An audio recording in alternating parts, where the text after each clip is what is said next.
대림절 첫 번째 주일입니다.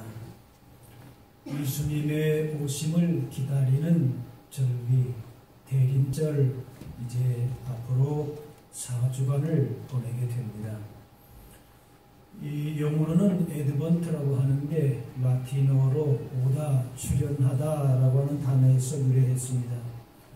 원래는 그 로마 황제가 즉위한 다음에 지방을 숭시할 때에 사용되었던 용어로서 황제의 출현을 의미합니다. 황제가 오게 되면 황제를 영접하기 위해서 수십 킬로미터 밖에서까지도 영접을 해야 했습니다. 사람의 경우에도 이렇게 많은 사람들이 그 황제를 보기 위해서 다 의무적으로 나와야 되는데, 하나님이신 예수님께서 이 땅에 오시는데 우리가 가만히 있을 수가 없는 것이지요. 대림절 4주간인데 대림절 시작되면은 교회마다 성탄 장식을 합니다. 우리 교회도 여러분 들어오면서부터 했죠. 또 한 주마다 초를 켜서 이렇게 네 번째 되는 주에는 촛불 4개를 밝히게 됩니다. 빛으로 오신 그리스도를 기념하고 그분을 맞이하려고 하는 그런 의식입니다. 성탄절이 연말연시와 겹쳐져서 사람들이 분주해지기 쉽지만은 원래는 이런 예수님의 오심을 경건함으로 또 침묵 속에서 이 기간을 보내기도 합니다. 예수님을 맞이하기 위해서 사람들이 해야 할 가장 중요한 일은 무엇보다도 회개하면서 죄를 씻는 일입니다. 손님이 올 때 집안을 청소하듯이 예수님을 맞이하기 위해서는 마음과 행실을 정돈하고 깨끗하게 하는 일이 필요합니다. 그동안에 우리의 삶이 제대로 질서가 잡히지 않고 더러운 것이 있고 먼지가 끼고 이렇게 손받을 게 많이 있고 그런데 그걸 다 정리하고 수리하고 깨끗하게 하고 그런 것이지. 바로 이제 이러한 사역을 한 사람이 오늘 본문에 나오는 세례 요한입니다. 메시아가 오기 전에 주님의 길을 예비한 이 주님의 사역 이전에 사람들의 마음을 깨끗하게 하고 준비하게 한 사람이 바로 세례 요한이고 그의 세례였습니다. 오늘 본문에 이사야의 말씀을 인용을 하면서 다음과 같이 전합니다. 3절에 광야에 외치는 자의 소리가 있어 이르되 너희는 주의 길을 준비하라. 그가 오실 길을 곧게 하라. 이제 메시아 만왕의 주 만주의 주가 이 땅 가운데 오시는데 그냥 맞이할 수 있느냐. 황제가 오더라도 그 황제를 위해서 수십 킬로에부터 준비하고 그렇게 다 환영하는데 만왕의 왕이 오시는데 아무 준비 없이 하느냐. 우리가 집에서도 손님이 오면은 그동안에 며칠이고 청소 안 하다가도 그렇게 청소할 수도 있는 거예요. 하여튼 그럴 수도 있겠죠. 엉망으로 해놨다가도 손님이 누구라도 한 번 오면은 좀 그래도 지저분한 건 다 한 군데 집어넣더라도 보이는 데만큼이라도 깨끗하게 하지 않습니까? 주님이 오시는데 산은 낮아지고 골짜기는 높아져야 되는 것이고 길이 구부러졌어도 거칠어서도 안 되고 곱게 펴져야 되고 평편해져야 된다.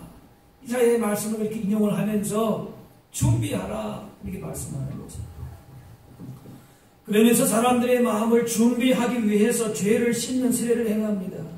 세례가 상징하는 것은 바로 회개입니다. 세례 요한은 이스라엘 백성들에게 회개를 외칩니다. 2절에 회개하라 천국이 가까웠다. 또 8절에 그러므로 회개에 합당한 열매를 맺으라 그랬습니다. 주님을 맞이하는 데 있어서 무엇보다 필요한 것은 회개가 필요합니다. 유대의 한 랍비는 그렇게 얘기합니다. 사람은 활을 가지고 불과 200m 정도밖에 쏘지 못하나 회개는 하나님의 보좌에까지 이른다 그랬습니다. 하나님과 우리 사이에 죄에 대해서 우리가 할 수 있는 일은 다른 것이 없습니다. 아무리 우리가 인간에 뭘 행해도 죄의 문제를 해결할 수 없어요. 하나님 앞에 회개하는 것이, 감추는 것이 문제 해결 방법이 아닙니다. 세상 사람은 그 죄를 가능하면 감추려고 하고 남에게 드러나지만 않으면 그거 죄가 아니라고 생각합니다. 그러나 하나님의 백성들은 그 죄를 가지고 하나님 앞에 정직하게 고백하고 용서를 구해야 합니다. 그것이 회개입니다. 죄를 회개하지 않고는 하나님께 가까이 함께 할 수가 없습니다. 마음속에 거리끼는 것을 품고 있으면 하나님 앞에 제대로 신앙생활을 할 수가 없고 기도도 제대로 할 수가 없습니다. 회개가 우선되어야 우리의 신앙생활이 건강하게 되고 자리를 잡는 것입니다. 그래서 회개하라. 천국이 가까웠다 그랬습니다. 천국을 기쁨으로 충만하게 그렇게 누리며 살기 위해서는 이 땅 가운데 살지만 하나님 나라를 바라보면서 믿음 안에서의 부유한 삶을 살기 위해서는 어떻게 합니까? 회개하라. 회개하라. 비록 이 땅에 살지만은 천국의 삶을 살아야 되는데 장차 우리에게 주어질 천국의 복을 바라봐야 되는데 어떻게 되느냐? 회개하고 하나님과의 막힌 담을 헐어야 된다라고 하는 것이에요. 바벨론 포로에서 이스라엘 백성들이 고국으로 돌아왔는데 그때에 뭘 했는가? 회개 운동을 했습니다. 그래 느헤미야는 수일 동안 슬퍼하며 하늘의 하나님 앞에 금식하고 기도했다 그랬습니다. 그래서 이런 에스라와 느헤미야의 이런 회개 운동을 통해서 어려운 가운데서도 예루살렘을 제거할 수 있는 그런 힘이 되었습니다. 우리가 예배하고 기도할 수 있고 모든 것을 가능하게 하는 원동력이 뭔가? 회개에서부터 시작을 하는 것입니다. 하나님의 마음을 돌이키면서 우리의 삶을 새롭게 할 수 있는 것은 회개뿐입니다. 그래서 세리는 이렇게 기도합니다. 세리가 멀리 서서 감히 눈을 들어 하늘을 쳐다보지도 못하고 다만 가슴을 치며 이르되 하나님이여 불쌍히 여기소서 나는 죄인이로소이다. 한번 따라 하실까요? 하나님이여 불쌍히 여기소서 나는 죄인이로소이다. 이런 세리의 기도를 주님이 인정하셨어요. 하나님이 연락하신다 하셨어요. 그런데 자식의 공적을 자랑하고 사람들 앞에 내보기를 좋아하는 겉으로 볼 때는 화려한 신앙생활을 하고 있는 바리새인의 기도를 주님께서 물리치셨습니다. 오히려 아무도 보지 않는 저기서 눈물 흘리고 가슴을 치며 회개하는 그 기도를 예수님은 더 기뻐하셨다 말씀하십니다. 우리의 기도도 이래야 할 것입니다. 그래서 중세시대 때부터 유행했고 또 지금도 사용하고 있는 어떤 기도의 모범이 되는, 물론 예수님의 가져진 주기도문도 있지만은 그 중세 이후로의 기도에 강력한 힘을 발휘하고 있는 기도가 바로 뭔가 하면 예수 기도라고 하는 것입니다. 그 예수 기도가 뭔가 하면은 하나님의 아들 예수 그리스도여 저를 불쌍히 여기소서. 따라합시다. 예수여 저를 불쌍히 여기소서. 예, 그 짧은 기도를 계속 반복하는, 결국 우리의 기도의 그 중요한 어떤 관건이 되는 게 뭐냐? 기도를 통해서 우리의 삶을 새롭게 하고 회복할 수 있는 그 기도의 핵심적인 내용은 뭐냐면은 회개 기도입니다. 주 예수여 나를 불쌍히 여겨 주옵소서. 긍휼히 여겨 주옵소서. 그 기도라고 하는 것입니다. 그래서 회개는 죄로 향하던 길에서 하나님께로 돌이키는 것이, 우리가 대림절을 맞이하면서 우리가 회개될 것이 무엇이었는가 한번 돌아보아야 될 것입니다. 하나님을 믿지 못하고 불안하고 염려했던 불신앙의 죄가 있습니다.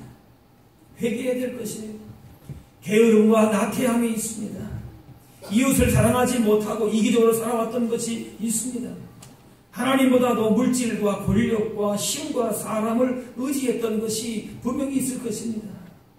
이런 모든 불의와 거짓된 것들과 우상들로부터 돌아서서 하나님의 공의와 복음 앞에 바로 서게 될 때에 하나님의 풍성한 자비와 은혜를 얻을 수 있는 것입니다. 철저히 회개하는 개인이나 공동체 하나님께서 반드시 구원과 회복을 베풀어 주실 줄로 믿습니다. 계시록 말씀에 그러므로 어디서 떨어졌는가를 생각하고 회개하여 처음 행위를 가져가고 있습니다. 누구를 탓하기 전에, 환경을 탓하기 전에 말씀으로 자신을 돌아보는 회개가 있어야 됩니다. 내가 어디서부터 떨어졌는가? 내 삶에 하나님 볼 때 무엇이 문제인가? 그걸 돌아보는 회개가 필요합니다. 그런데 회개는 또한 그에 합당한 열매가 동반되어야 바른 회개입니다. 아무리 회개를 해도 돌아서서 악한 행동을 똑같이 한다면 그 회개는 진짜가 아닙니다. 단지 반성하고 뉘우치는 것이 회개의 전부가 아닙니다. 회개는 삶이 변화되는 것입니다. 회개하는 그 기도의 시간만이 아니라 내 삶의 현장에서 세상과 자신과의 치열한 몸부림치는 싸움 가운데서 내 삶이 점점점 변화되어 나가는 그런 회개의 열매가 맺어지는 것입니다.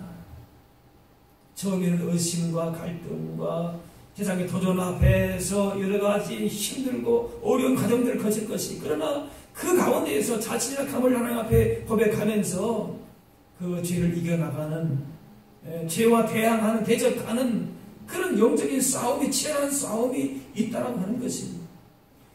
그렇기 때문에 회개는 말로만 그쳐서는 되는 것이 아닌 것입니다.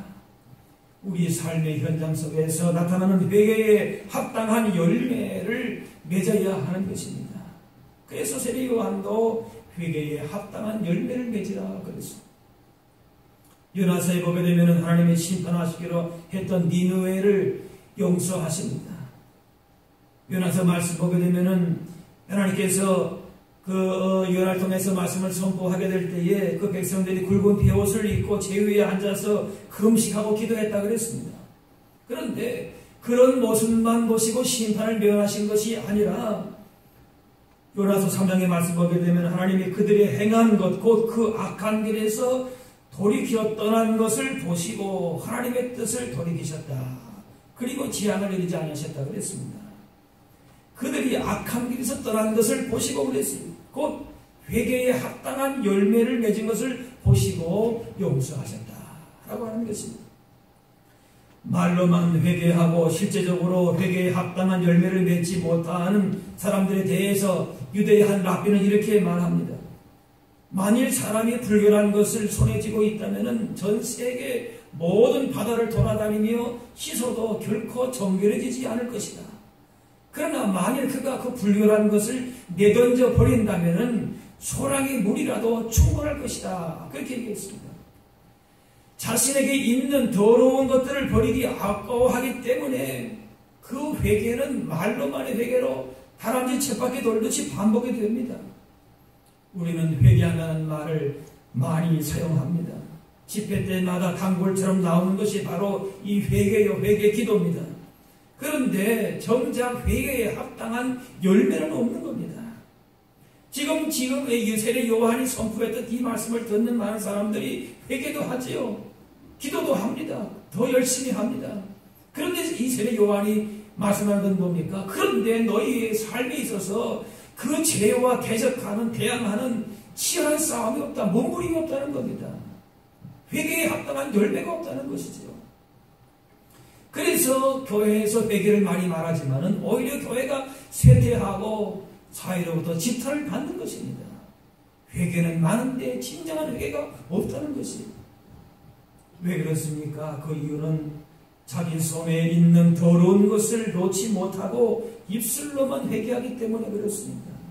자기 손 안에 있는 권력과 물질, 자신의 의와 자랑과 교만, 이런 것들이 우리를 타락시키고 있는 것인데 이런 것을 놓지를 못합니다. 그러니 아무리 회개한다고 하지만은 깨끗해지지를 않습니다. 이 땅에서 영광은 영광대로 다 취하고 저 천국에서의 또 영광도 바라보는 것입니다. 그러니까 우리의 신앙이 설 자리가 없는 것입니다. 아무리 천국의 그 기쁨을 우리가 말하고 하지만 실제적으로서는 그것을 받아들이지 않는 것입니다. 그 손에 있는 권력과 물질의 탐심을 놓지 못하면 이 세상의 모든 물을 다 동원한다 할지라도 그 더러움을 씻을 수가 없습니다. 우리 손 안에 하나님보다 세상을 더 사랑하는, 우리를 더럽게 만드는 헛된 욕망의 덩어리, 우상 단지를 내가 내 마음에 품고 있는데 아무리 회개한다고 해도 그 회개가 언제는 회개가 되지를 못한다는 것이, 이것을 내려놓아야 되는 것이죠. 따라합시다. 우리 안에 우상을, 탐심을, 우상 단지를 내려놓겠습니다. 네. 이걸 내려놓지 않으면은 그 회개는 불완전한 것입니다. 그래서 회개한 자는 과거의 자기의 죄에 대해서 단호해야 합니다. 물론 회개는 자기가 하고 싶어도 인간의 힘으로서는 그 죄를 극복해 나갈 수가 없습니다. 내 마음 가운데 다짐은 하지만 또 나가서 보면 여전히 내 안에 우상단지를 품고 있고 내 손에 더러운 것을 그대로 사람의 어떤 행위를 그대로 가지고 있는 모습을 보게 되지 않습니까? 거기에 대한 답이 바로 십자가에 있는 것이죠. 십자가의 보혈의 능력을 주님의 구속의 은혜를 구하며 나아갈 때에 주님께서 우리의 가운데에 예수님의 그 겸손함과 희생과 섬김과 거룩함과 천국의 복을 회복하고 누리게 하실 줄로 믿습니다. 그래서 우리는 하나님의 은혜를 간구할 수밖에 없는 것입니다. 진정한 회개를 할 때에 내 자의로 뉘우침이나 반성이나 내 어떤 다짐이 아니라 따라합시다. 주 예수여 나를 불쌍히 여겨 주옵소서. 주님의 십자가의 보혈을 전적으로 의지하고 그 죄로 말미암아 죽으신 주님의 십자가의 사랑을 내 마음 가운데 품고 행하고 나오는 진실한 회개 가운데서 하나님께서 그런 우리 연약함들을 이해하시고 돕기 원하시는 것입니다. 당자가 돌아올 때에 아버지가 어떻게 했습니까? 아직 거리가 먼데 아버지가 그를 보고 치근히 여겨 달려가 목을 안고 입을 맞추었다 그랬습니다. 당자는 죄스러워서 그렇게 쭈뼛쭈뼛 걸어오는데 아버지는 부선발로 달려나갑니다. 하나님을 향한 우리의 회개가 진실하다면 하나님께서 그 나머지는 하나님이 도와주실 것입니다. 예수님은 무엇보다도 우리에게 성령을 부으시는 분이십니다. 오늘 11절 말씀에 그는 성령과 불로 너희에게 죄를 베푸실 것이라 그랬습니다. 우리는 약하여 또 죄를 저질 수밖에 없습니다. 그러나 하나님께서는 우리에게 성령의 불을 주셔서 죄를 태우고 죄를 이길 수 있도록 도와주십니다. 성령의 불이 임하면 세상의 것보다도 하나님을 더 사랑하게 그렇게 만들어 가십니다. 세상에 대한 미련 때문에 하나님과 진리에 대한 열정이 부족한데 성령은 이 열정을 일으켜 주십니다. 성령의 도움을 주셔서 우리가 다시는 죄를 기억하지 않고 죄를 기뻐하지 않고 죄보다 하나님의 의를 사랑하는 사람들로 그렇게 만들어 가시는 것입니다. 그래야 온전한 회개의 열매를 맺을 수 있는 것입니다. 그래서 회개의 열매는 우리가 맺어야 하는 것이기도 하지만은 이런 주님의 십자가의 은혜 가운데 성령의 이런 도우심 가운데에 열매가 맺어지는 것이기도 하는 것입니다. 오늘 10절 말씀에 이미 도끼가 나무 뿌리에 놓였으니 좋은 열매를 맺지 아니하는 나무마다 찍혀 불에 던져지리라.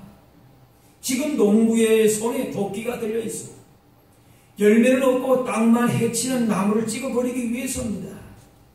또 12절 말씀 보니까 손에 키를 들고 자기의 다장마당을 정하게 하사 알곡은 모아 곡간에 들이고 쭉정이를 거지지 않는 불에 태운다 그랬어요. 한쪽에서는 알곡을 모아서 곡간에 들이고 있고 또 다른 한편에서는 어떻게 합니까? 쭉정이를 모아서 불에 태우고 있다. 아브라함의 자손이라고 자동으로 구원받는 것이 아니었습니다. 세례받았다고 해서 자동으로 구원받는 것이 아닙니다. 죄를 범하고 있는데도 그것이 얼마나 심각한지도 모르고 회개하지 않는다면 결국 도끼에 찍혀서 불에 던져지는 나무가 될 것이다. 회개하지 못하는 심령은 파멸로 이어지게 되는 것이죠. 중요한 것은 믿는 대로 사는 것입니다. 아무리 잘 믿는다고 내가 말로 하고 남이 그렇게 인정해 준다 할지라도 그 믿은 대로 살지 않으면 아무런 소용이 없는 것입니다. 마치 그것을 지불할 능력이 없는 부도난 수표와 같을 뿐입니다. 회개에 합당한 열매가 나타난 삶으로 하나님께 더욱더 가까이 나가야 하는 것입니다. 열매는 그 나무 자신을 위해서가 아니라 그 나무의 주인이나 혹은 주변 사람들을 먹게 하기 위해서 그렇게 존재합니다. 우리들이 맺어야 할 열매들은 단지 내 자신을 위해서 돈을 더 많이 벌고 더 좋은 집을 사고 더 좋은 직장을 얻고 그런 것들이 아닙니다. 에베소 5장 말씀에 빛의 열매는 모든 착함과 의로움과 진실함에 있다. 빛의 열매를 맺어야 합니다. 어두운 세상 가운데 이 빛의 영향력을 나타내야 되는 것이죠. 또 주님은 너희는 땅 끝까지 이르러 내 증인이 되라 하셨습니다. 전도의 열매를 맺어야 하는 것입니다.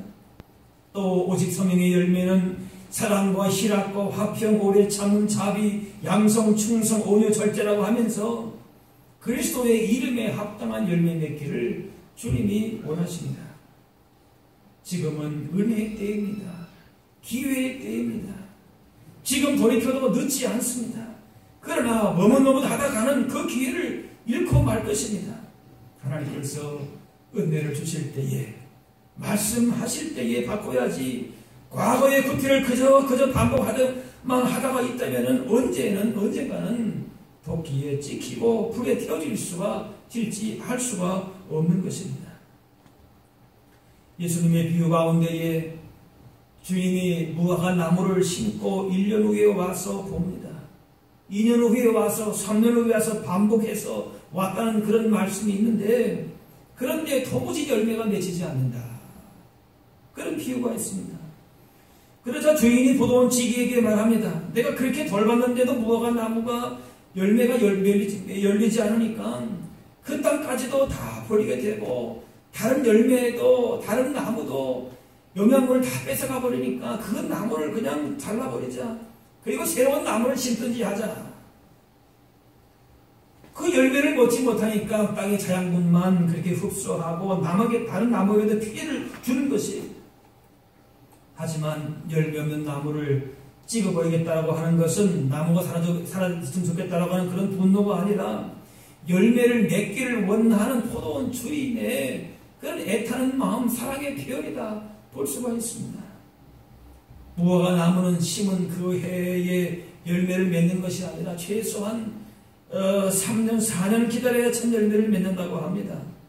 그리고 율법에 따라서 열매를 맺더라도 3년간은 열매를 수확하지 않는 것까지 하게 되면은 무화과를 수확하는 것은 7년째 혹은 8년째 되는 해에 수확을 한다고 합니다. 따라서 3년이 기다렸다. 그 얘기는 무슨 얘기입니까? 10년이나 11년을 기다렸다는 겁니다. 그렇게까지 열매를 맺기까지 해서 수고가 기다렸지만은 열매가 맺히지 않았습니다. 그러니까 그 주인의 마음이 오자 하겠습니까? 도대체 10년, 11년을 기다려도 어떻게 그 모양인가? 그래서 주인의 마음을 잘 아는 이 포도원 지기가 자기의 잘못도 아니지만은 주인에게 금년 1년만 더 참아주시면은 잘 돌봐서 열매를 맺게 할 테니까 한 번만 더 기다려달라. 그렇게 간청을 합니다. 한 번 더 기회를 주시면은 열심히 노력해서 열매를 맺도록 힘써보겠습니다. 바로 이 포도원 주인이신 하나님 앞에서 예수님이 이렇게 간청하시는 것이지요. 예수님의 이러한 간구하신 가운데에, 이렇게 기다려주신 가운데에 우리들이 새로운 삶을, 새로운 기회를 갖게 되는 것인 줄로 믿습니다.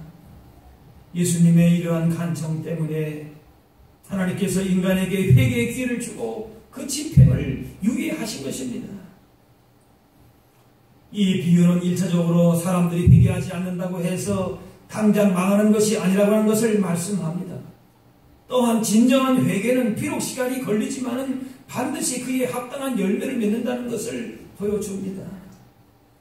어떤 기준에 미치지 못한다고 해서 당장 잘라버리는 것이 아니라 집을 나간 당자가 돌아오기를 기다리는 아버지처럼 회개하고 돌아오기를 기다리십니다. 열매를 맺지 못하는 나무가 열매 맺을 수 있도록 두루 파고 걸음을 주고 사랑하면서 기다리는 겁니다. 언제나 열매를 맺을까 하면서 10년, 12년을 기다렸으면 그냥 거기서 베어버리는 게 맞는 얘기죠. 그런데 더 기다려달라. 진정한 회개에 합당한 열매를 맺기까지 기다리고 참고 그 기회를 주신다는 얘기죠. 그러나 기회가 무작정 있는 것이 아닙니다. 한 해라고 하는 제한된 시간이 주어졌듯이 회개의 기회도 기한이 있습니다. 그래서 다시 열매를 맺기 위해서 새로운 시작이 일어나지 않는다면 원래의 결정대로 심판을 받게 되는 것입니다. 이제 1년을 마감하는 시기가 되었습니다. 시작이 있으면 끝이 있고 또 뿌릴 때가 있으면 거둘 때가 있습니다. 계속 돌고 도는 것이 아니라 끝을 향하여 어떤 목적지를 향해서 나아가는 것이 기독교의 역사가 아닙니다. 이것이 하나님의 법칙입니다. 인생도 역사도 마칠 때가 분명히 있습니다. 그래서 성경은 한번 죽는 것은 사람에게 정하신 것이요 그 후에는 심판이 있으리라 그랬습니다. 끝이 있다는 겁니다. 끝이 있음을 알고 그날을 잘 준비하는 것이 지혜이기 때문에 1년을 마감하는 때에 끝날이 있음을 깊이 생각하는 시간이 될 수 있기를 바랍니다. 주님은 열매 없는 모습을 안타까워하십니다. 결실의 때가 되었는데도 여전히 인격도 행실도 믿음도 그 어떤 열매도 맺지 못하는 백성을 향해서 사랑과 긍휼을 가지고 주님은 기다리십니다. 찍어버려야 할 그 나무를 놓고 예수님께서는 너는 열매 없는 삶을, 열매를 맺는 삶을 살 것이다. 그렇기 때문에 합당한 열매를 맺을 것이다. 그러면서 격려하시면서 우리를 위해서 강구해 주고 계신 것입니다.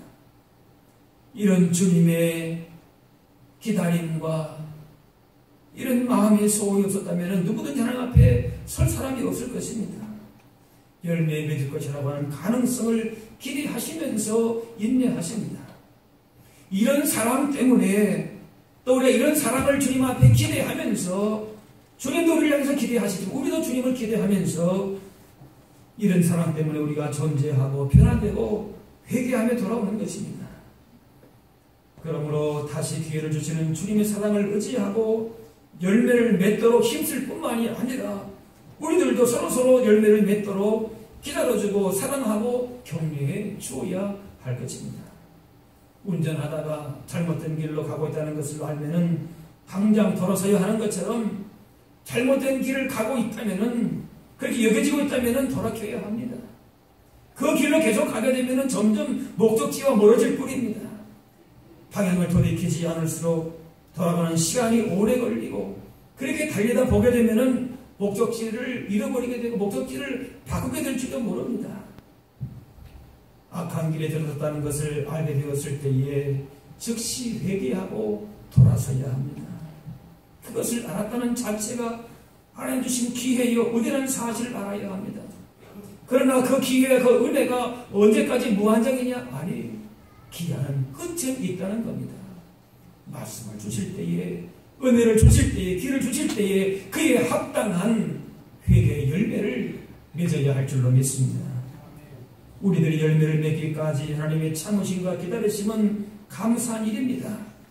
그런데 자꾸 그것이 반복되면서 이 은혜를 우리가 가볍게 여기지 말아야 됩니다. 언젠가 또 기회를 주시겠지, 기회를 주시겠지. 그것이 믿음이 아닐 수가 있습니다. 거기에 합당한 열매가 없는 우리가 받은 은혜는 결코 당연한 것이 아닌 것입니다. 그 은혜에 대한 합당한 열매가 있어야 합니다. 열매가 없어도 참고 기다려주고 돌보고 갖고 주신 하나님의 은혜가 있을 뿐 아니라 마지막 때에는 그 열매를 보시는 하나님의 심판이 있음도 알아야 하는 것입니다. 그래서 믿음으로 산 사람은 반드시 이 심판의 때가 기다려져야 되는 것이지. 믿음으로 살았는데 열매를 맺었는데도 아무런 거기에 대한 끝이 없다. 그러면 더 허무한 것이죠. 오히려 우리에게는 심판의 때가 있어야 하는 것입니다. 하나님의 사랑의 심판을 유보할 수는 있어도 그 심판을 취소하지는 못합니다. 사랑으로 기다려줄 수는 있어서도 언젠가는 심판할 수밖에 없습니다. 주님 때 오셨던 예수님은 모든 사람을 품에 안으시고 모든 죄를 용서하시는 자비의 하나님이셨습니다. 그래 지금까지도 은혜의 시대입니다. 기회가 주어집니다. 그러나 언제 오실지는 알지 못하지만 다시 오실 재림의 예수님은 타작마당에서 쭉쭉이는 걸러내서 불을 태우시는 심판자이십니다. 주께서 오늘도 믿어주시고 지금까지도 믿어주시고 앞으로도 믿어주실 것입니다. 우리가 이 사랑에 보답해서 주님 원하시는 열매를 맺어야 할 것입니다. 주님이 참아주시고 인내하시는 은혜를 생각하면서 더욱더 충성을 다짐하실 수 있기를 바랍니다. 대림절을 맞이하면서 예수님을 기다리는 설렘도 있지만은 다른 한편으로 두려움도 있습니다. 회개에 합당한 열매를 손에 쥔 자는 기쁨으로 그날을 기다릴 것이지만은 손에 아무런 열매가 없거나 아름답지 못한 열매들이 있다면은 그 기다림은 두려움일 것입니다. 대통령이나 어떤 영웅이 우리 지역을 방문해도 영광스럽습니다. 그런데 하나님이 우리를 방문했는데 얼마나 영광스러운 일입니까? 주님이 오심을 우리가 용감으로 기쁨으로 주 예수여 어서 오시옵소서 마라나타 그 신앙을 가지고 회개에 합당한 열매를 맺어서 주님 앞에 칭찬받고 영원한 상급을 누리는 그 기쁨 가운데에 믿음의 길을 또 올 한 해 남은 시간들을 보내실 수 있기를 바랍니다. 기도하겠습니다. 사랑의 아버지 하나님,